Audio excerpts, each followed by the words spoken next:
இப்படி 1008 அண்டங்கள் சேர்ந்தது ஒரு புவனம். இப்படி 2214 புவனங்கள் சேர்ந்தது ஒரு சாகரம். சாகரமா? சாகரம் என்றால் என்ன? சாகரம் என்றால் கடல் என்று அர்த்தம். இது போன்று 7 கடல்கள் கொண்டது ஒரு பதம். பதமா? பதம் என்றால் என்ன? பதம் என்றால் சொல் அல்லது வார்த்தை என்று பொருள்படும். இது போன்று 814 வார்த்தைகள் அடக்கியது இந்த பிரபஞ்சம். இந்த பிரபஞ்சத்தில் அடங்கியிருக்கக்கூடிய 1721 கோடியே 62,94,976 அண்டங்களிலும் என்னை அறியாதவர்களே கிடையாது.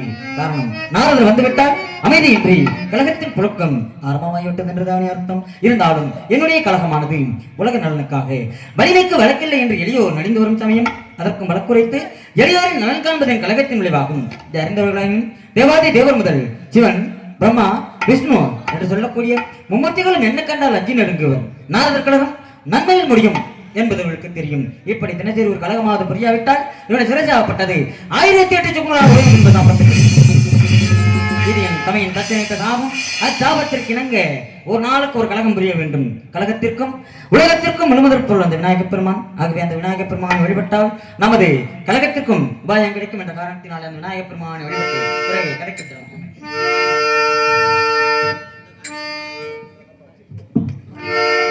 பிள்ளையார் சுழி போட்டு எழுதிடுவோம், எந்த பிழைகளும் இல்லாமல் உயர்த்திடுவோம்.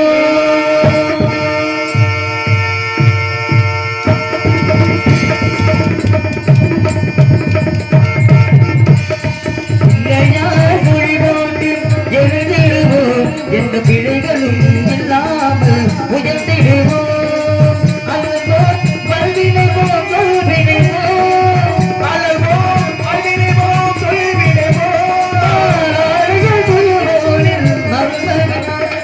பிள்ளையா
நன்றி நன்றி. கைதட்டிய அன்பு உள்ளங்கள் அனைவருக்கும் நன்றி. அந்த கணபதியை வணங்கிவிட்டோம். இன்று நமது கழகத்திற்கான உபாயமும் கிடைத்துவிட்டது.